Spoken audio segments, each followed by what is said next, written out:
अगर अपना पुत्र चाहना हो तो पुंसवन व्रत बता रहे हैं यहां सुखदेव जी, सुन लो। जिसको पुत्र चाहिए पहले तो पतिव्रता होनी चाहिए। पतिव्रता तो वो कि जिन्होंने सपने हुआन पुरुष जग नाही, उत्तम के बस अस मन माही। कितना पवित्र जीवन, जिसको हाथ दे दिया जीवन उसका निर्वाह किया, बड़ा पवित्र जीवन, बड़े पवित्रता में पतिव्रता 4 प्रकार की वर्णन की है अनुसुईया जी ने सीता जी को। उत्तम पतिव्रता जिसने जीवन में कभी परपुरुष का स्पर्श नहीं किया और अपने पतिदेव को स्वीकार करके वो ऐसा मानती कि अगर पुरुष है तो केवल मेरे पतिदेव हो, अन्यथा संसार में है ही नहीं कोई पुरुष। उत्तम के बसस मन माही, सपने हुआन पुरुष जगनाई। और मध्यम परपति देखे कैसे, भ्राता पिता पुत्र निज। जो मध्यम पतिव्रता है वो अपने बड़ों को, पुरुषों को पिता के समान, अपने समान तो भाई के समान, छोटे को पुत्र के समान, ऐसा।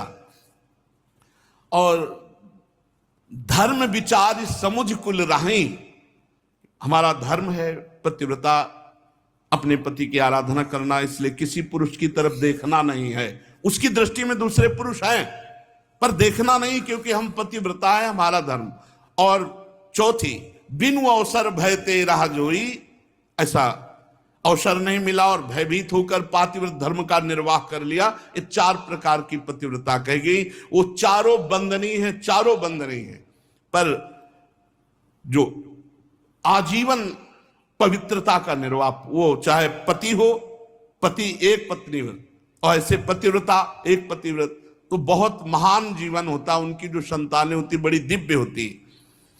पतिदेव की आज्ञा लेकर मार्गशीर्ष शुक्ला प्रतिपदा से इसका आरंभ होता है। मार्गशीर्ष अगहन और आगे कार्तिक और फिर अगहन, तैयार हो जाओ।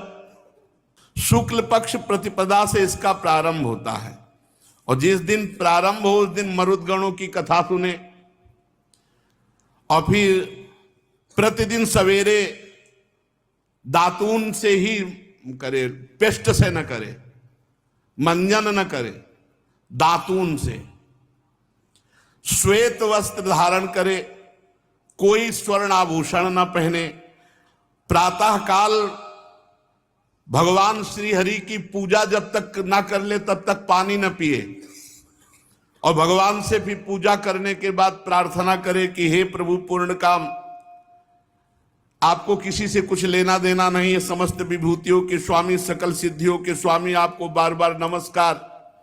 हे मेरे आराध्य देव, हे विभूति तेज महिमा वीर आदि सद्गुणों से युक्त परम पुरुष, आप सर्वशक्तिमान हैं। हे लक्ष्मी माता, आप भगवान की अर्धांगिनी, महामाया स्वरूपिणी हूं, सारे सद्गुण आप में निवास करते हैं। हे जगन माता, आप मुझ पर प्रसन्न हूं, मैं आपको नमस्कार करती हूं।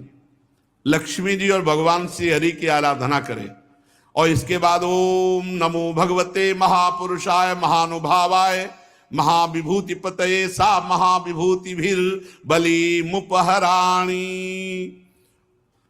इससे भगवान को नमस्कार करें और भगवान को गंध पुष्प धूप दीप नैवेद्य वस्त्र ये सब दे और जो नैवेद्य बच रहे उसे ओम नमो भगवते महापुरुषाय महाविभूति पतये स्वाहा इससे हवन करें। ये मंत्र बोल करके 12 बार आहुतियां दें। परीक्षित ये प्रतिदिन भक्ति भाव से ऐसी आराधना बड़ी नम्रता से भी भगवान को साष्टांग प्रणाम करें। भागवत कह रही प्रणमे दंडवत भूमौ भक्ति प्रवेण चेतसा 10 बारम जपेन मंत्रम तथा स्तोत्र मुदीरयेत तस्मात् शास्त्रम प्रमाणम ते कार्या कार्यो विवस्थितौ।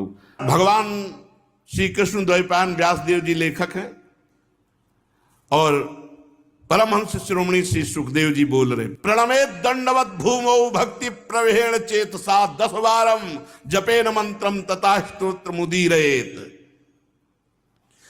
फिर भगवान की स्तुति प्रणाम के बाद मायाधीश्वर परम पुरुष यज्ञ स्वरूप भगवान की आराधना, उस आराधना से अपने भगवान को भाव में लाए कि मेरे पतिदेव साक्षात भगवान है, और पति को भगवान की भावना में भरकर प्रिय वस्तुओं से उनकी सेवा करे, उनकी सेवा में उपस्थिति रहे। और पति का एक कर्तव्य है कि ऐसी समर्पित पत्नी के लिए उसकी संपूर्ण कामनाएं, छोटे बड़े सब कार्य पूर्ण करे। ऐसा नहीं कि पति भगवान हो गया तो वो अपनी ऐसी पत्नी की आंतरिक वृत्ति को देखकर उसके लिए छोटे बड़े सब काम करे। परीक्षित, पति पत्नी में से एक भी कोई काम करता है तो उसका फल दोनों को होता है। मेरे बताए हुए व्रत का पालन, द्वितीय ने कहा पूरा पालन करूंगी, एक क्षण कभी अपवित्र नहीं रहूंगी। बोलिए आप क्या क्या नियम पालन करना है व्रत में। कश्यप जी बहुत सावधान, उन्होंने कहा शर्त, मन से, वाणी से, क्रिया से किसी भी प्राणी के प्रति द्वेष भाव नहीं होना चाहिए। किसी को तुम शाप नहीं दे सकती इस व्रत में जब तक रहोगी। गाली नहीं बोलोगी, झूठ नहीं बोलोगी, कोई अशुभ अपवित्र वस्तु छुओगी नहीं, जल में गले तक जाकर स्नान करोगी, कभी किसी पर क्रोध नहीं करोगी, कभी पापी पुरुष से बात नहीं करोगी, बिना पवित्र वस्त्र धारण नहीं करोगी, किसी की पहनी हुई माला ना पहनोगी और ना सूंघोगी, कभी किसी का झूठा नहीं कहोगी, किसी भी तरह का पवित्र भोजन छुओगी नहीं, रजस्वला का लाया हुआ अन्न, अंजलि से जलपान ये नहीं करोगी, कभी झूठे मुंह नहीं रहोगी, आचमन हर समय पवित्र, संध्या के समय बाल नहीं खोलोगी, बिना श्रृंगार के, वाणी का संयम किए बिना, बिना चद्दर ओढ़े घर से बाहर नहीं निकलोगी, हर समय घर से जब अंदर आओगी तो पैर धोना होगा, अपवित्र अवस्था में गीले पांव से उत्तर या पश्चिम सिर करके दूसरे के साथ कभी किसी को नग्नावस्था में नहीं देखोगी, सुबह शाम सोओगी नहीं, निषिद्ध कर्मों का त्याग, सौभाग्य के चिन्हों से सुसज्जित, प्रातः कलेवा करने के पहले ही गाय, ब्राह्मण, लक्ष्मी और भगवान श्री हरि की पूजा करोगी, भगवान को पुष्प, चंदन, द्रव्य, नैवेद्य आदि से उनकी पूजा में संलग्न रहोगी, तब तुम्हारी कोख से ऐसा पुत्र पैदा होगा जो व्रत करने अयोग्य हो तो बड़ी एकाग्रता से फिर व्रत की पूर्णता पति करे।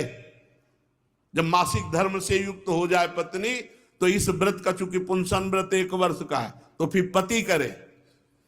ये भगवान श्री हरि का व्रत है, इसका नियम लेकर बीच में छोड़ना महापराध है, इसलिए इस नियम को वही ग्रहण करे जो पूरा आरो पार निकाल दे, नहीं तो फिर दुर्गति भी हो जाएगी।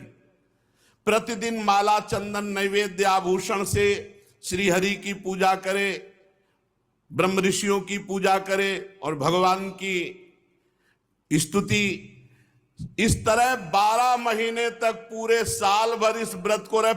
अगर पुत्री होगी तो देवी स्वभाव की, संतान जो होगी बहुत दैवी स्वभाव, चाहे पुत्री हो चाहे पुत्र।